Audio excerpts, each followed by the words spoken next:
ഓം ശാന്തി 7-10-2024. ബാബ പറയുന്നു, മധുരമായ കുട്ടികളെ, ബാബ വന്നിരിക്കുന്നു നിങ്ങൾ കുട്ടികളെ കൊടും ബാബ നരകത്തിൽ നിന്ന് രക്ഷിക്കുന്നതിന്. നിങ്ങൾ കുട്ടികൾ ബാബയെ ക്ഷണിച്ചതും ഇതിനു വേണ്ടി തന്നെയാണ്. ചോദ്യം: നിങ്ങൾ കുട്ടികൾ ഏറ്റവും വലിയ ശില്പിയാണ്. എങ്ങനെ? നിങ്ങളുടെ നിർമ്മിതി എന്താണ്? ഉത്തരം: നമ്മൾ കുട്ടികൾ നിർമ്മാണമാണ് ചെയ്യുന്നത്. അതിലൂടെ മുഴുവൻ ലോകവും പുതിയതായി മാറുന്നു. ഇതിനുവേണ്ടി നമ്മൾ കല്ലോ ഇഷ്ടികയോ ഉപയോഗിക്കുന്നില്ല. എന്നാൽ ഓർമ്മയുടെ യാത്രയിലൂടെ പുതിയ ലോകം നിർമ്മിക്കുന്നു. നമുക്ക് സന്തോഷമുണ്ട്. എന്തുകൊണ്ടെന്നാൽ നമ്മൾ പുതിയ ലോകത്തിന്റെ നിർമ്മാണം നടത്തിക്കൊണ്ടിരിക്കുകയാണ്.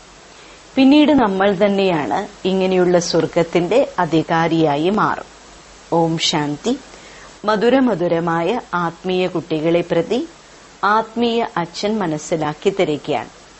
നിങ്ങൾ നിങ്ങളുടെ സ്വന്തം ഗ്രാമങ്ങളിൽ നിന്നും പുറപ്പെടുമ്പോൾ നിങ്ങളുടെ ബുദ്ധിയിലുണ്ടാകും, നമ്മൾ ശിവബാബയുടെ പാഠശാലയിലേക്ക് പോവുകയാണ്. ഏതെങ്കിലും സാധു സന്യാസിമാരുടെ ദർശനം ചെയ്യാൻ അല്ലെങ്കിൽ ശാസ്ത്രം ഏതെങ്കിലും കേൾക്കാനല്ല വരുന്നത്. നമ്മൾ ശിവബാബയുടെ അടുത്തേക്കാണ് പോകുന്നത് എന്നത് നിങ്ങൾക്കറിയാം. ലോകത്തിലുള്ള മനുഷ്യർ കരുതുന്നത് ശിവൻ മുകളിലാണ് ഇരിക്കുന്നത് എന്നാണ്. അവർ ഓർമ്മിക്കുമ്പോൾ കണ്ണുകൾ തുറന്നിരിക്കാറില്ല. അവർ കണ്ണുകൾ അടച്ചാണ് ധ്യാനത്തിലിരിക്കുന്നത്. ശിവലിംഗം കണ്ടിട്ടുണ്ടാകുമല്ലോ. ശിവക്ഷേത്രങ്ങളിൽ ചെന്നാലും ശിവനെ ഓർമ്മിക്കുമ്പോൾ മുകളിലേക്ക് നോക്കും. ഇല്ലെങ്കിൽ ക്ഷേത്രം ഓർമ്മ വരും. പലരും പിന്നീട് കണ്ണുകൾ അടച്ചിരിക്കും. ദൃഷ്ടി ഏതെങ്കിലും നാമരൂപത്തിലേക്ക് പോയാൽ തന്റെ സാധന മുറിയും എന്ന് കരുതുന്നു. ഇപ്പോൾ നിങ്ങൾ കുട്ടികൾക്കറിയാം, നമ്മളും ശിവബാബയെ ഓർമ്മിക്കുമായിരുന്നു. ചിലർ കൃഷ്ണനെ ഓർമ്മിക്കും, ചിലർ രാമനെ ഓർമ്മിക്കും. എന്നാൽ ചിലർ തന്റെ ഗുരുവിനെ ആയിരിക്കും ഓർമ്മിക്കുന്നത്. ഗുരുവിന്റെ ചെറിയ ലോക്കറ്റ് നിർമ്മിച്ചത് ധരിക്കുന്നു. ഗീതയുടെയും വളരെ ചെറിയ ലോക്കറ്റ് നിർമ്മിച്ച് ധരിക്കുന്നു. ഭക്തി മാർഗത്തിൽ എല്ലാം ഇങ്ങനെ തന്നെയാണ്. വീട്ടിലിരുന്നും ഓർമ്മിക്കും. ഓർമ്മയിൽ യാത്രകൾ നടത്തുകയും ചെയ്യും. ചിത്രം വീട്ടിൽ വെച്ചും പൂജ ചെയ്യാൻ സാധിക്കും. എങ്കിലും ഇത് ഭക്തിയിലെ ആചാരമാണ്. ജന്മജന്മാന്തരങ്ങളായി യാത്രകൾ നടത്തുന്നു. 4 ധാമങ്ങളുടെ യാത്ര നടത്തുന്നു. 4 ധാമങ്ങൾ എന്ന് എന്തുകൊണ്ടാണ് പറയുന്നത്? തെക്ക്, വടക്ക്, കിഴക്ക്, പടിഞ്ഞാറ് 4 ഭാഗത്തും ചുറ്റിക്കറങ്ങുന്നു. ഭക്തിമാർഗം ആരംഭിക്കുമ്പോൾ ഒരാളുടെ മാത്രം ഭക്തിയായിരുന്നു ചെയ്തിരുന്നത്. അതിനെയാണ് അവ്യഭിചാരി ഭക്തി എന്ന് പറയുന്നത്.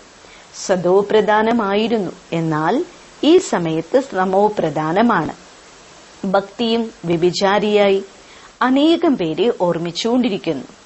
തമോ പ്രധാനമായ 5 തത്വങ്ങളാൽ നിർമ്മിതമായ ശരീരത്തെയും പൂജിക്കുന്നു. അതിനാൽ ഇത് തമോ പ്രധാനമായ ഭൂതങ്ങളുടെ പൂജയാണ്. പക്ഷേ ഈ കാര്യങ്ങൾ ആരെങ്കിലും മനസ്സിലാക്കുന്നുണ്ടോ? തീർച്ചയായും ഇവിടെ ഇരിക്കുന്നുണ്ട്. പക്ഷേ ബുദ്ധിയോഗം എവിടെയെല്ലാമോ അലയുന്നു. ഇവിടെ നിങ്ങൾ കുട്ടികൾക്ക് തന്റെ കണ്ണുകൾ അടച്ചിരുന്ന് ശിവബാബയെ ഓർമ്മിക്കേണ്ടതില്ല. അറിയാം, ബാബ വളരെ വളരെ ദൂരദേശത്ത് വസിക്കുന്നതാണ്. ബാബ വന്ന് കുട്ടികൾക്ക് ശ്രീമതം നൽകുന്നു. ശ്രീമതത്തിലൂടെ നടക്കുമ്പോൾ മാത്രമാണ് ശ്രേഷ്ഠ ദേവതയാകും. ദേവതകളുടെ മുഴുവൻ രാജധാനിയും സ്ഥാപിക്കപ്പെടുകയാണ്. നിങ്ങൾ ഇവിടെ ഇരുന്നുകൊണ്ട് തന്റെ ദേവീ ദേവതാ രാജ്യം സ്ഥാപിക്കുകയാണ്. അത് എങ്ങനെയാണ് സ്ഥാപിക്കപ്പെടുന്നത് എന്ന് നിങ്ങൾക്ക് ഇതിനു മുമ്പ് അറിയുമായിരുന്നോ? ഇപ്പോൾ അറിയാം. ബാബ വന്ന് നമ്മുടെ അച്ഛനാണ്. ടീച്ചറായി മാറി പഠിപ്പിക്കുന്നുമുണ്ട്. മാത്രമല്ല പിന്നീട് സദ്ഗതി നൽകി കൂടെ കൊണ്ടുപോവുകയും ചെയ്യും. ഗുരുക്കന്മാർ ആരുടെയും സദ്ഗതി ചെയ്യുന്നില്ല. ഇവിടെ നിങ്ങൾക്ക് മനസ്സിലാക്കി തരുന്നു. ബാബ ഒരേയൊരു അച്ഛനും ടീച്ചറും സദ്ഗുരുവുമാണ്. ബാബയിൽ നിന്ന് സമ്പത്ത് ലഭിക്കും. സദ്ഗുരു പഴയ ലോകത്തിൽ നിന്ന് പുതിയ ലോകത്തിലേക്ക് കൊണ്ടുപോകും. ഈ കാര്യങ്ങൾ വളരെ പ്രായം ചെന്ന മാതാക്കൾക്ക് മനസ്സിലാക്കാൻ സാധിക്കില്ല. അവർക്ക് മുഖ്യമായ കാര്യം സ്വയം ആത്മാവാണെന്ന് മനസ്സിലാക്കി ശിവബാബയെ ഓർമ്മിക്കുക എന്നതാണ്. നമ്മൾ ശിവബാബയുടെ കുട്ടികളാണ്. നമുക്ക് ബാബ സ്വർഗത്തിന്റെ സമ്പത്ത് നൽകും. വൃദ്ധരായ മാതാക്കൾക്ക് പിന്നീട് ഇങ്ങനെ തത്വയുടെ ഭാഷയിലിരുന്ന് മനസ്സിലാക്കി കൊടുക്കണം. ബാബയിൽ നിന്ന് സമ്പത്തെടുക്കാൻ ഓരോ കുട്ടിക്കും അവകാശമുണ്ട്. മരണം മുന്നിൽ നിൽക്കുകയാണ്. പഴയ ലോകം തീർച്ചയായും പിന്നീട് പുതിയതാകും, പുതിയത് പഴയതുമാകും. വീട് നിർമ്മിക്കാൻ കുറച്ചു സമയമേ വേണ്ടൂ, എന്നാൽ അത് പഴയതാകാൻ 100 വർഷമെടുക്കും. നിങ്ങൾ കുട്ടികൾക്കറിയാം, ഈ പഴയ ലോകം ഇപ്പോൾ വിനാശമാകണം. ഇപ്പോൾ നടക്കുന്ന ഈ യുദ്ധം 5000 വർഷങ്ങൾക്ക് ശേഷവും നടക്കും. ഈ കാര്യങ്ങൾ പ്രായമായവർക്ക് മനസ്സിലാക്കാൻ സാധിക്കില്ല. അവർക്ക് മനസ്സിലാക്കി കൊടുക്കുക എന്നത് ബ്രാഹ്മണിമാരുടെ ജോലിയാണ്. അവർക്ക് ഒരു വാക്ക് തന്നെ ധാരാളമാണ്. സ്വയം ആത്മാവാണെന്ന് മനസ്സിലാക്കി ബാബയെ ഓർമ്മിക്കൂ. നിങ്ങൾ ആത്മാക്കൾ പരംധാമത്തിൽ വസിക്കുന്നവരാണ്. പിന്നീട് ഇവിടെ വന്ന് ശരീരമെടുത്ത് പാർട്ട് അഭിനയിക്കുന്നു. ആത്മാവ് ഇവിടെ സുഖത്തിന്റെയും ദുഃഖത്തിന്റെയും പാർട്ട് അഭിനയിക്കുന്നു. പ്രധാന കാര്യം ബാബ പറയുന്നു, എന്നെ ഓർമ്മിക്കൂ. ഒപ്പം സുഖധാമത്തെ ഓർമ്മിക്കും. ബാബയെ ഓർമ്മിക്കുന്നതിലൂടെ പാപം ഇല്ലാതാകും. വൃദ്ധകൾ ആശ്ചര്യചകിതരാണ്. സത്സംഗങ്ങളിൽ ചെന്ന് കഥകൾ കേൾക്കുന്നു. അവർക്ക് പിന്നീട് ഇടയ്ക്കിടെ ബാബയുടെ ഓർമ്മ ഉണർത്തണം. സ്കൂളിൽ പഠിപ്പാണ് നടക്കുക, അല്ലാതെ കഥകൾ കേൾക്കാറില്ല. ഭക്തിമാർഗത്തിൽ നിങ്ങൾ അനേകം കഥകൾ കേട്ടിട്ടുണ്ട്. പക്ഷേ അതുകൊണ്ട് ഒരു പ്രയോജനവുമില്ല. മോശമായ ലോകത്തിൽ നിന്നും പുതിയ ലോകത്തിലേക്ക് പോകാൻ സാധിക്കില്ല. മനുഷ്യർക്ക് രചയിതാവായ ബാബയെയോ രചനയെയോ അറിയുന്നില്ല. ഇതുമല്ല സത്യം, ഇതുമല്ല സത്യം എന്ന് പറയുന്നു. നിങ്ങൾക്ക് മുമ്പ് അറിയില്ലായിരുന്നു. ഇപ്പോൾ നിങ്ങൾ ഭക്തിമാർഗത്തെ നല്ല രീതിയിൽ മനസ്സിലാക്കി കഴിഞ്ഞു. വളരെയധികം പേരുടെ വീട്ടിൽ മൂർത്തികളുണ്ടാകും. സാധനം അത് തന്നെയാണ്. ചില ഭർത്താക്കന്മാർ പത്നിയോട് പറയും, നീ വീട്ടിൽ മൂർത്തി വെച്ച് പൂജ ചെയ്യും, കഷ്ടപ്പെട്ട് പുറത്തു പോകുന്നത് എന്തിനാണ്? പക്ഷെ അവർക്ക് ഭാവനയുണ്ടാകും. ഇപ്പോൾ നിങ്ങൾ മനസ്സിലാക്കി തീർത്ഥയാത്രകൾ നടത്തുക അർത്ഥം ഭക്തിമാർഗത്തിൽ അലങ്ങി തിരിഞ്ഞ് ക്ഷീണിതരാവുക. അനേകം തവണ നിങ്ങൾ 84 ജന്മത്തിന്റെ ചക്രം കറങ്ങിയിട്ടുണ്ട്. സത്യത്രേതായുഗങ്ങളിൽ ഒരു യാത്രയും ഉണ്ടാകില്ല. അവിടെ ക്ഷേത്രങ്ങളൊന്നും ഉണ്ടാകില്ല. ഈ യാത്രകളെല്ലാം ഭക്തിമാർഗത്തിലാണ് ഉണ്ടാവുക. ജ്ഞാനമാർഗത്തിൽ ഇതൊന്നും ഉണ്ടാകില്ല. അതിനെ ഭക്തി എന്നാണ് വിളിക്കുന്നത്. ജ്ഞാനം നൽകാൻ ബാബയ്ക്കല്ലാതെ മറ്റാർക്കും സാധിക്കില്ല. ജ്ഞാനത്തിലൂടെയാണ് സദ്ഗതി ഉണ്ടാകുന്നത്. സദ്ഗതി ദാതാവ് ഒരേയൊരു ബാബയാണ്. ശിവ് ബാബ ഞങ്ങളെ പതിതമായിരിക്കുന്നു, ഞങ്ങളെ വന്ന് പാവനമാക്കി മാറ്റൂ എന്നാണ് വിളിച്ചിരുന്നത്. ഭക്തിമാർഗത്തിൽ ചതുപ്പു നിലത്തിൽ കഴുത്തുവരെ മുങ്ങിയിരിക്കുകയാണ്. കുടുങ്ങിയതിനു ശേഷം പിന്നീട് നിലവിളിക്കുന്നു. ലൗകിക കാര്യങ്ങളാകുന്ന ചതുപ്പ് നിലത്തിൽ പൂർണമായും കുടുങ്ങിയിരിക്കുന്നു.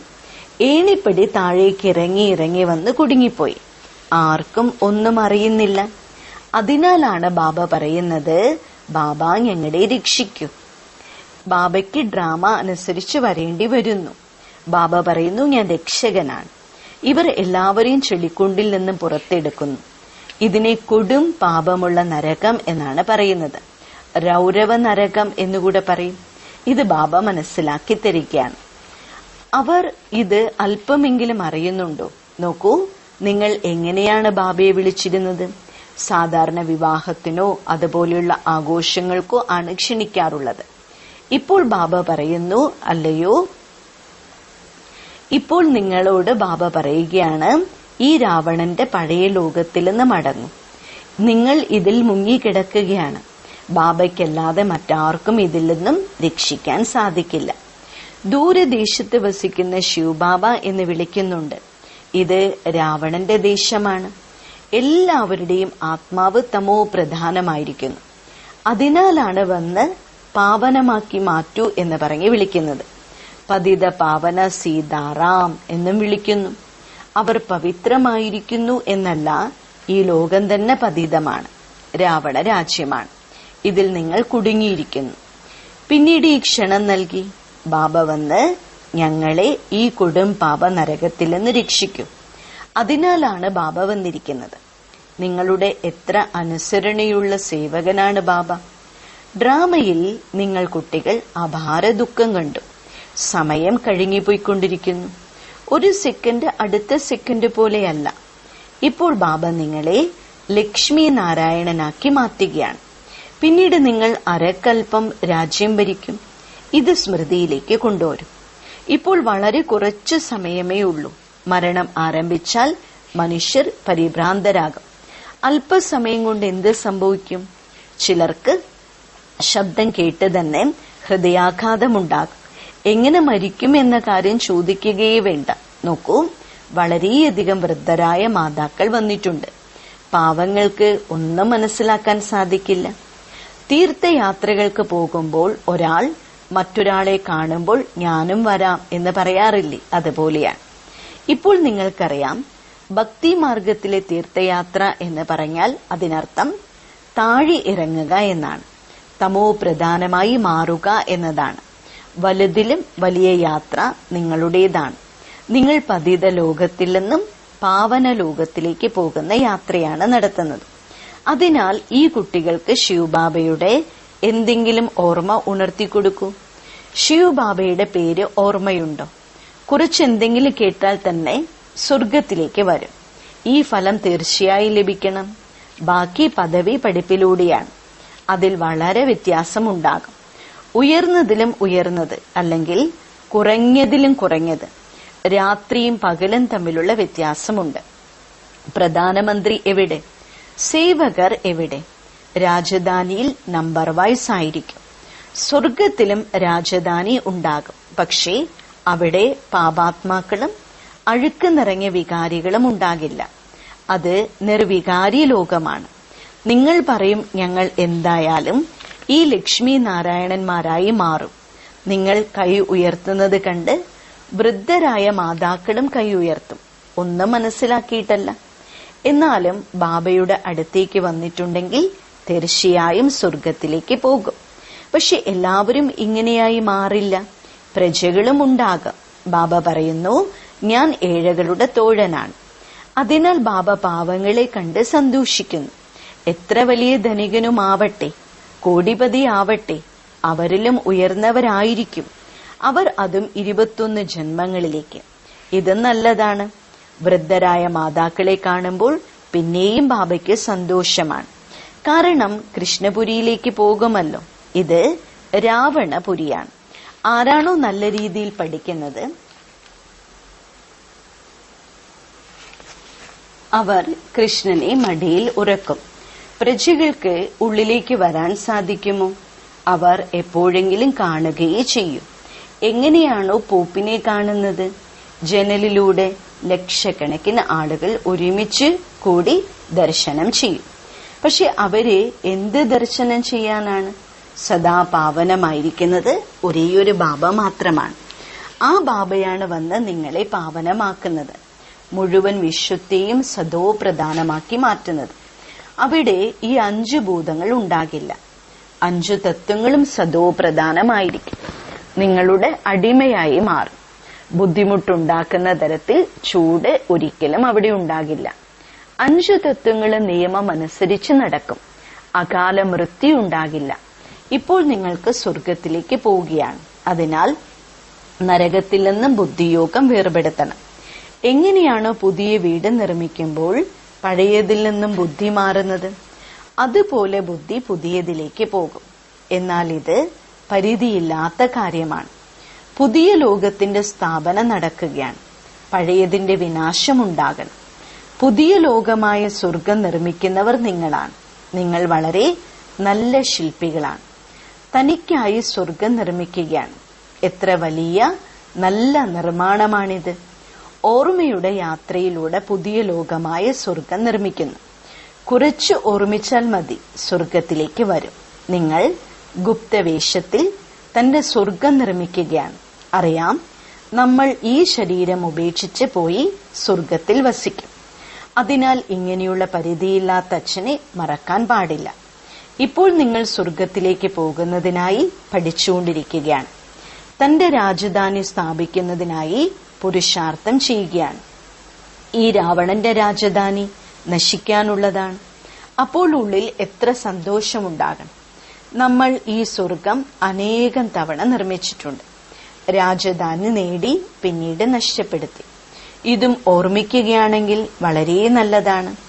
നമ്മൾ സ്വർഗത്തിലെ അധികാരികളായിരുന്നു. ബാബ നമ്മളെ ഇങ്ങനെയാക്കി മാറ്റിയിട്ടുണ്ടായിരുന്നു. ബാബയെ ഓർമ്മിച്ചാൽ നിങ്ങളുടെ പാപം ഭസ്മമാകും. എത്ര സഹജമായ രീതിയിലാണ് നിങ്ങൾ സ്വർഗത്തിന്റെ സ്ഥാപന ചെയ്യുന്നത്. പഴയ ലോകത്തിന്റെ വിനാശത്തിനായി എത്ര സാധനങ്ങളാണ് കണ്ടുപിടിച്ചുകൊണ്ടിരിക്കുന്നത്. പ്രകൃതിക്ഷോഭം, മിസൈലുകൾ മുതലായവയിലൂടെ മുഴുവൻ പഴയ ലോകവും നശിക്കും.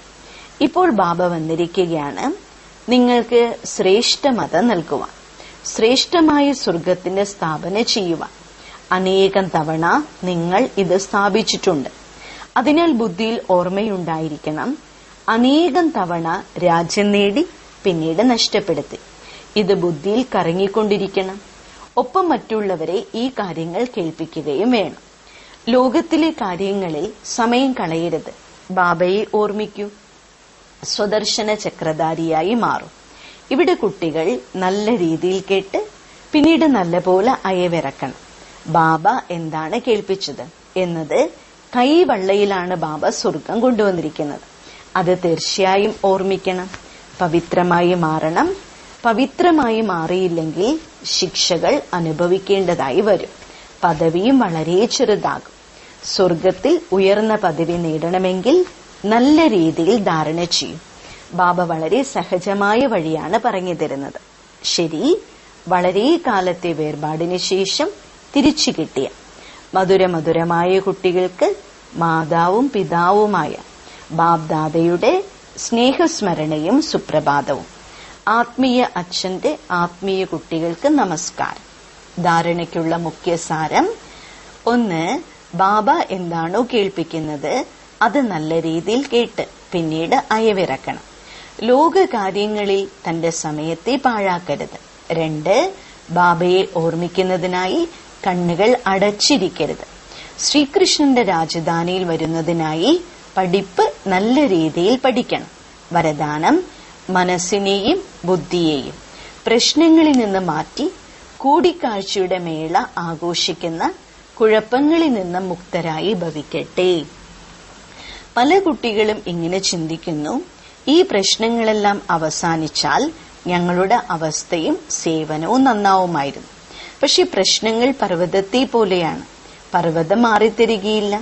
മറിച്ച് എവിടെ പ്രശ്നങ്ങളുണ്ടോ അവിടെ നിന്ന് തങ്ങളുടെ മനോബുദ്ധിയെ മാറ്റൂ. അതായത് പറക്കുന്ന കലയിലൂടെ പ്രശ്നങ്ങളാകുന്ന പർവ്വതത്തെയും മറികടന്നു പോകും. എങ്കിൽ പർവ്വതവും താങ്കൾക്ക് സഹജമായി അനുഭവപ്പെടും. പ്രശ്നങ്ങളുടെ ലോകത്തിൽ പ്രശ്നങ്ങൾ വരിക തന്നെ ചെയ്യും. താങ്കൾ മുക്തമായിരിക്കൂ. എങ്കിൽ കൂടിക്കാഴ്ച ആഘോഷിക്കാൻ സാധിക്കും. സ്ലോഗൻ: ഈ പരിധിയില്ലാത്ത നാടകത്തിൽ ഹീറോ പാർട്ട് അഭിനയിക്കുന്നവർ തന്നെയാണ് ഹീറോ പാർട്ടുധാരികൾ. ഓം ശാന്തി.